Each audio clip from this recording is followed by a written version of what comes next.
Example before you learn about catalysis. When potassium chlorate is heated strongly at 653 to 873 Kelvin, it decomposes slowly, giving potassium chloride and oxygen. The same reaction takes place at an accelerated rate and at a lower temperature of 473 to 633 Kelvin when manganese dioxide is added to the reactants. You will observe that manganese dioxide is not consumed in the reaction. That is, at the end of the reaction, manganese dioxide has the same mass and composition as at the initial stage. Here, manganese dioxide has facilitated the reaction without itself being consumed. The presence or addition of a foreign substance alters the rate of many chemical reactions. In 1935, Berzelius recognized these foreign substances as a new chemical force and called them catalysts. Thus, we can say that in the decomposition of potassium chlorate, manganese dioxide behaves as the catalyst. A catalyst is thus defined as a substance that alters the speed of a chemical reaction without itself being consumed in the process. This phenomenon is known as catalysis. Haber's process for the manufacture of ammonia is carried out in the presence of iron and molybdenum. Iron behaves as the catalyst in this reaction, while molybdenum enhances the activity of the iron catalyst. The substance that enhances the activity of a catalyst is called a catalytic promoter. In Haber's process, molybdenum acts as the catalytic promoter. The promoter increases the roughness of the catalytic surface, thereby increasing the free valencies or active sites. Promoters also aid the dispersion of the catalytic material. This results in an increase in adsorption, and thus the rate of reaction increases.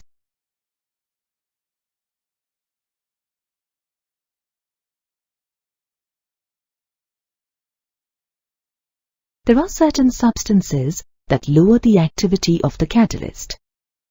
They are called catalytic poisons. Quinoline, sulfur, and arsenic are commonly used for poisoning the catalyst.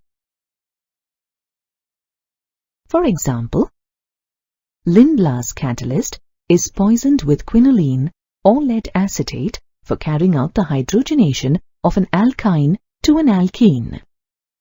Otherwise, the reduction will go on to the alkane stage. Catalysis can be broadly divided into two types: homogeneous catalysis and heterogeneous catalysis. Let us first learn about homogeneous catalysis. Consider the oxidation of sulfur dioxide to sulfur trioxide in the presence of nitric oxide as the catalyst. As can be seen, the catalyst, nitric oxide, and the reactants, sulfur dioxide and oxygen, are all in the gaseous phase. A reaction where the catalyst and the reactants are in the same phase is called homogeneous catalysis. Homogeneous catalysts function in the same phase as that of the reactants. Consider the hydrolysis of sucrose solution in the presence of dilute sulfuric acid. The catalyst, dilute sulfuric acid, is in the same phase as that of the reactant sucrose, that is, in the solution phase. Therefore, this reaction is also an example of homogeneous catalysis. Let us now discuss heterogeneous catalysis. consider the manufacture of ammonia by Haber's process. Both the reactants, nitrogen and hydrogen, are in the gaseous phase, and the catalyst, iron, is in the solid phase.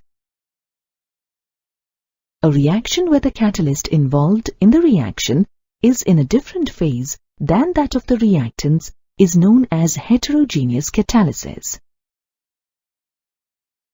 And iron is an heterogeneous catalyst in Haber's process. Heterogeneous catalysts act in a different phase than that of the reactants.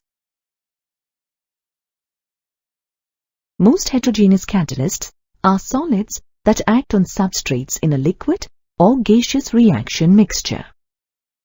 Let us consider another example, that of the hydrogenation of vegetable oils in the presence of finely divided nickel as the catalyst.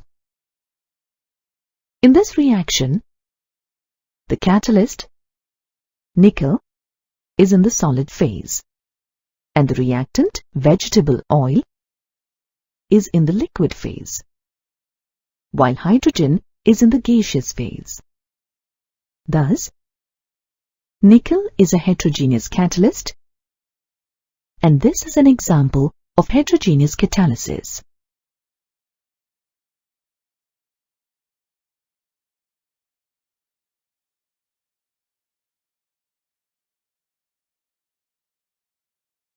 Diverse mechanisms of heterogeneous catalysis are known. We will discuss three theories of heterogeneous catalysis, namely, the old adsorption theory, the intermediate compound formation theory, and the modern adsorption theory. Let us first discuss the old adsorption theory. According to the old adsorption theory, the reactants in the gaseous phase and the solution phase are adsorbed at the active sites on the surface of the catalyst. This results in an increase in the concentration of the reactant molecules on the surface of the catalyst. As a result, the rate of reaction increases. The relative ease with which the product is separated from the surface of the catalyst helps a continuous chemical process to be initiated. Also, as adsorption is an exothermic process, the heat evolved in the reaction helps to speed it up. Let us now discuss the second theory of heterogeneous catalysis, the intermediate compound formation theory. According to the intermediate compound formation theory, the reactants A and B first combine with the catalyst C to form an intermediate complex. This intermediate complex is short-lived and decomposes to give the products, while the catalyst is regenerated. You already know that the presence of a catalyst provides an alternate path to the chemical reaction. A look at these curves shows that the activation energy of the catalytic path is much lower than the non-catalytic path. Also, the peak of the curve represents the intermediate complex. You can see that the intermediate complex formed with the catalyst has a much lower potential energy than the intermediate complex formed between the reactants in the absence of the catalyst. Now, as the energy barrier for the catalytic path is lower than the non-catalytic path, the rate of reaction increases in the presence of a catalyst. Thus, we see that the intermediate compound theory provides an alternative sequence of elementary steps to accomplish the desired chemical reaction.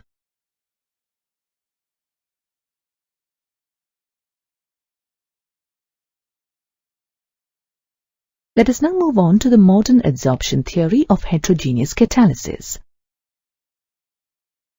The modern adsorption theory is a combination of the old adsorption theory and the intermediate compound formation theory. This theory explains most examples of heterogeneous catalysis.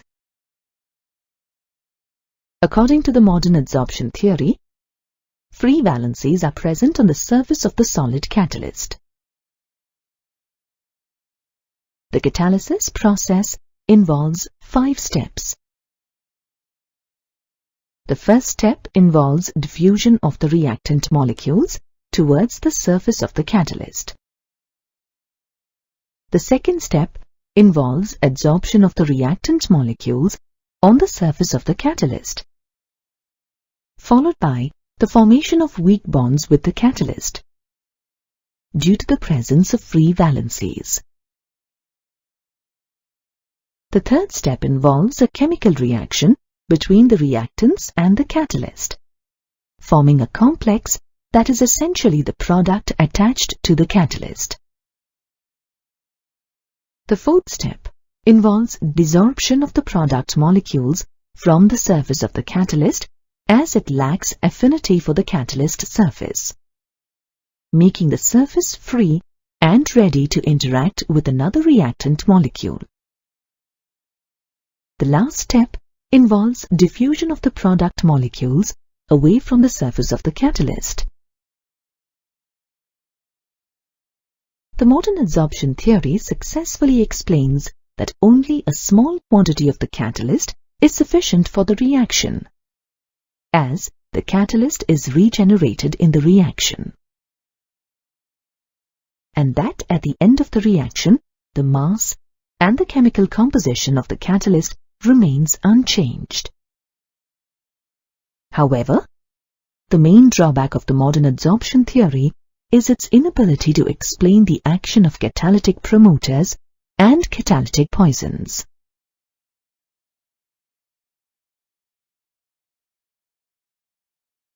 From the earlier discussions, you are already aware that most heterogeneous catalysts are solids and that they act on the substrates in a liquid or gaseous reaction mixtures.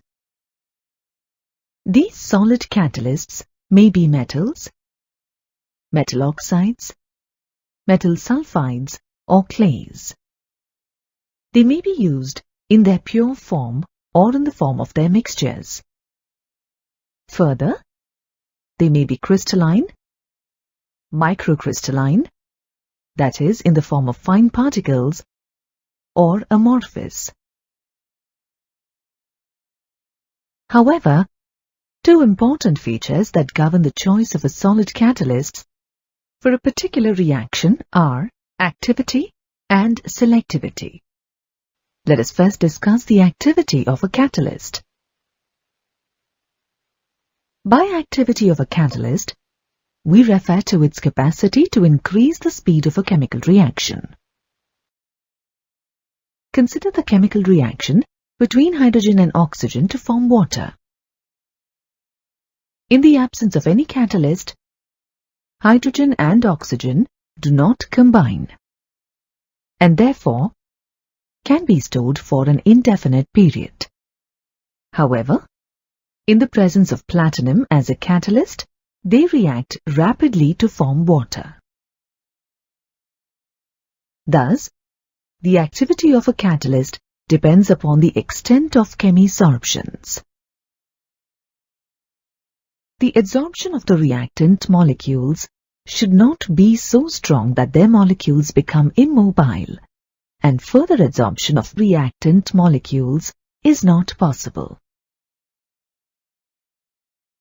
For hydrogenation reactions, it has been observed that the catalytic activity increases from group 5 to group 11.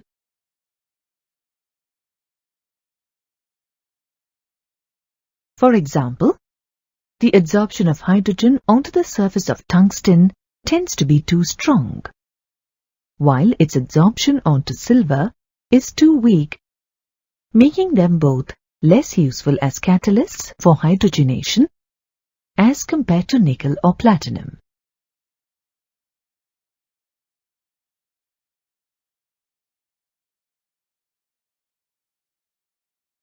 Let's now look at the selectivity feature of a solid catalyst. Consider these chemical reactions of carbon monoxide and hydrogen in the presence of different catalysts.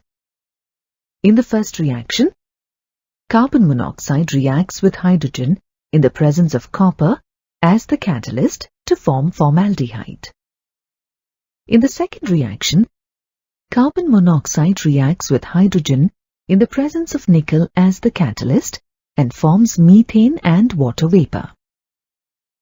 In the third reaction, carbon monoxide reacts with hydrogen in the presence of copper and zinc oxide with chromium oxide as the catalyst to form methyl alcohol. We can see that carbon and hydrogen react to form different products in the presence of different catalysts. Thus, we can define the selectivity feature of a catalyst as its ability to direct the reaction to form a particular product or products, excluding others. A substance chosen as the catalyst for a reaction can act as a catalyst for that reaction only, and not for any other reaction. It means that a substance that acts as a catalyst in one reaction may fail to catalyze other reactions. This shows that catalysts are highly selective in nature. The role of catalysts is shifting more and more towards getting better selectivity to a desired product in a chemical reaction. Let us now learn about another important class of reaction, shape-selective catalysis. The catalytic reaction that depends upon the structure of the pores of a catalyst and the size of the reactant and product molecules is called shape-selective catalysis. An important category of compounds that have the ability to act as good shape-selective catalysts are zeolites. They are microporous crystalline solids and possess well-defined honeycomb-like structures. Chemically, zeolites are aluminosilicates with the general formula MX/N. AlO2X SiO2YzH2O, where N is the charge on the metal ion, which is either sodium or potassium or calcium ion, and Z is the number of water molecules of hydration.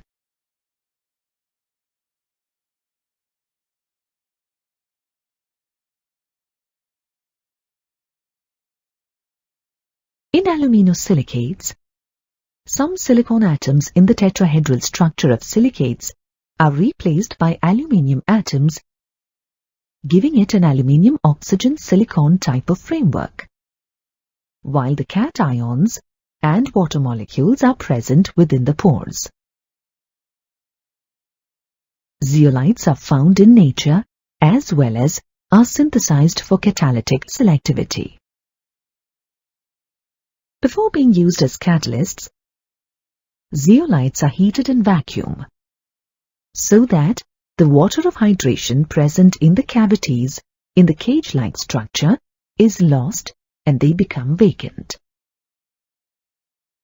Thus, the shape and the size of the pores control the axis of the reactants and the products. In other words, the reaction taking place in a zeolite depends upon the shape and size of the reactant and product molecules, as well as the pores and cavities of the zeolite. It means that they are shape-selective catalysts. Because of their unique porous properties, zeolites find applications in a variety of processes.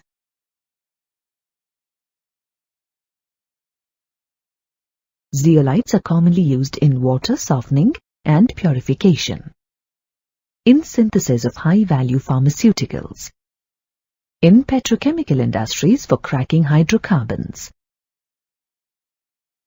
for isomerization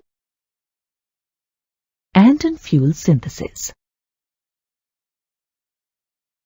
An important zeolite catalyst used in the petrochemical industry is ZSM5, which is a zeolite sieve of molecular porosity 5.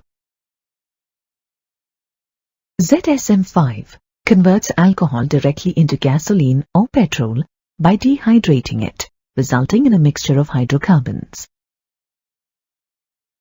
All applications of zeolites are driven by environmental concerns, and they contribute significantly to a cleaner and safer environment. Before we actually begin our discussion, let us look at the journey of the food we eat. When we chew food in the mouth, the enzyme amylase works on starch, breaking a big sugar into smaller sugars. In the stomach, the food is exposed to acidic gastric juices that contain the enzyme pepsin, which splits protein molecules into simpler molecules. Further, pancreatic juices contain various enzymes that continue to break down proteins, sugars, and fats. By the time food moves into the small intestine, it has been broken down into tiny nutrients that the body can absorb and use for energy, repair, and growth. Thus, we see that all biological reactions are catalyzed by special catalysts called enzymes. Enzymes are, therefore, known as biochemical catalysts, and this phenomenon is known as biochemical catalysis. In the absence of enzymatic catalysts, most biochemical reactions would not occur under the mild temperature and pressure conditions that are compatible with life. Chemically, all enzymes are proteins of high molecular masses consisting of amino acids as the building blocks held together by peptide bonds. Enzymes are obtained mostly from living plants and animals. In 1969, an enzyme was synthesized for the first time in the laboratory. Enzymes form a colloidal solution in water. A colloid is a type of mixture in which one substance is dispersed evenly throughout another. Every enzyme has a functional name that classifies it in terms of the kind of reaction it catalyzes, or has a specific name that usually consists of a part of the name of the substrate molecule. A molecule that is acted upon by the enzyme is referred to as the substrate molecule.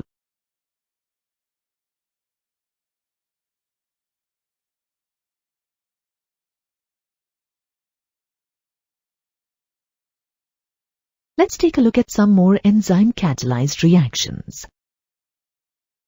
In the hydrolysis of cane sugar, the enzyme invertase converts cane sugar or sucrose into glucose and fructose. In the enzyme-catalyzed reaction of conversion of glucose into ethyl alcohol, the enzyme zymase is used. Similarly, the conversion of starch into maltose is carried out with the enzyme diastase, which is extracted from malt. Another enzyme, maltase, converts maltose into glucose. All the enzymes, invertase, zymase, and maltase, are obtained from yeast. The decomposition of urea into ammonia and carbon dioxide is catalyzed by the enzyme urease. The source of urease is soybean. Milk is converted into curd by the enzyme lactobacilli, which is present in curd. Let's now study some fundamental characteristics of enzymes. Enzymes have high efficiency and high specificity. They are highly active under optimum temperature and under optimum pH. They show increased activity in the presence of enzyme activators and coenzymes, and a decreased activity under the influence of enzyme inhibitors and poisons. Let us study each characteristic in detail. We will first discuss about the efficiency feature of enzyme catalysts. Let us look at an example to see how enzymes are efficient in speeding up reactions. We know that a peptide or an amide bond is a very stable bond. The hydrolysis of an amide in the laboratory requires it to be heated with an alkali for a few hours. The proteins in our food contain peptide bonds. These proteins are easily hydrolyzed by different enzymes to individual amino acids in the stomach and the small intestine. Enzymes accelerate such reactions by over 1,000,000-fold. So, the reactions that would take years in the absence of catalysts can occur in a fraction of a second if catalyzed by the appropriate enzyme. An idea of the efficiency of enzymes can be had from the fact that in their absence, it would take 50 years to digest one single protein-rich meal. Thus, we conclude that enzymes are very efficient catalysts. They speed up reactions by lowering their activation energy.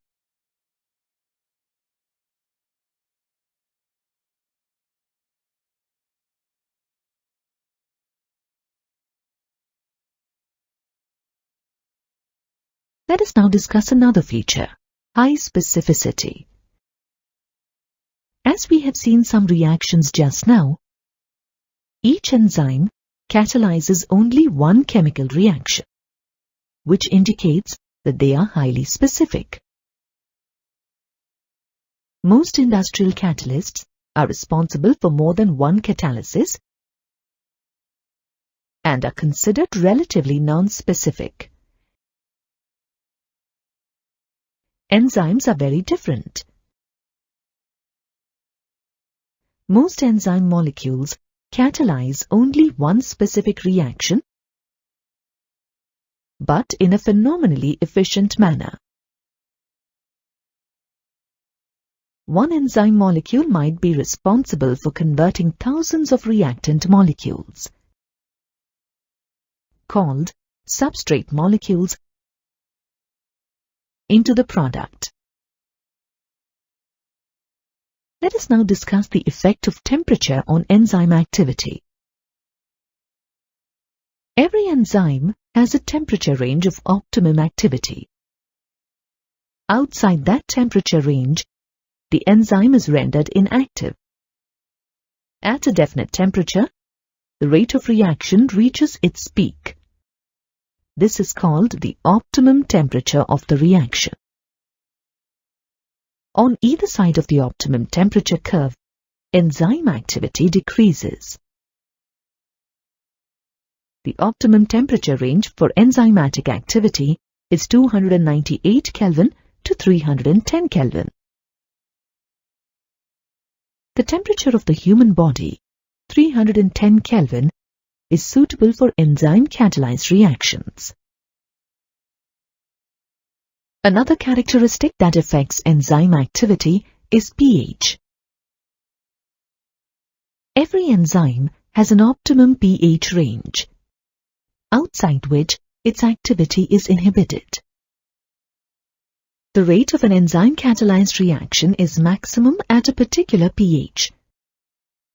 This is called optimum pH. The optimum pH value lies between 5 and 7 on the pH scale. An important feature of enzymes is that their activities can be modulated. That is, increased or decreased. Let us now learn about enzyme activators and coenzymes.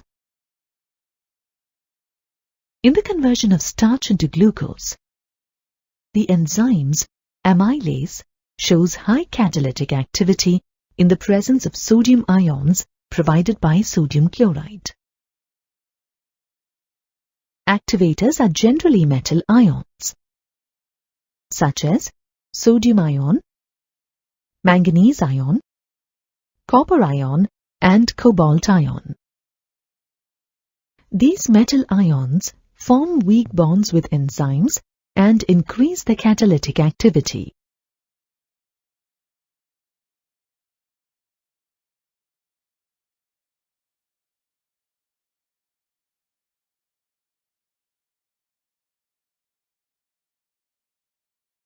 Enzyme activity also increases in the presence of certain substances known as coenzymes. They are called coenzymes because they work together with enzymes to enhance reaction rates. Most coenzymes are derived from vitamins. It is important to note that coenzymes are the non-protein portion, while enzymes are proteins. The last characteristic of enzymes is the influence of inhibitors and poisons. Some substances slow down the activity of enzymes. These substances are called inhibitors or poisons.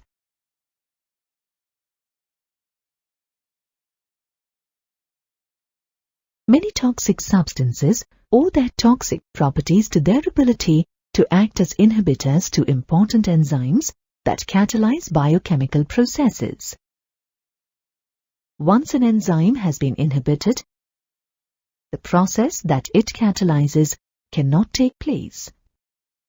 For example, cyanide poisoning is due to the cyanide ion competitively inhibiting the active site responsible for cellular respiration. Chemotherapeutic treatment of cancer utilizes the property that drugs behave as inhibitors to important enzymes responsible for the growth of tumors. Thus, we can say that the use of inhibitors can be for the benefit of mankind or its destruction. Let us now understand the mechanism of enzyme catalysis. The catalytic activity of enzymes involves the binding of their substrates to form an enzyme-substrate complex. The substrate binds to a specific region of the enzyme called the active site. These active sites are associated with the functional groups such as amines, carboxylic acid, hydroxide, and thiol.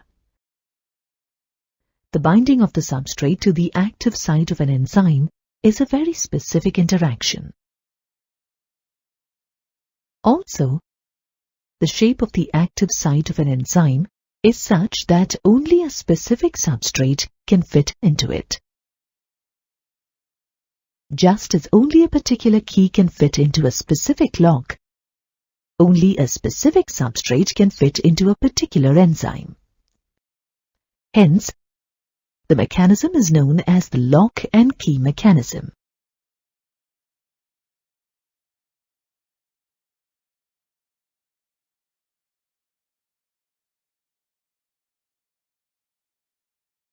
This specific binding leads to the formation of an enzyme-substrate complex.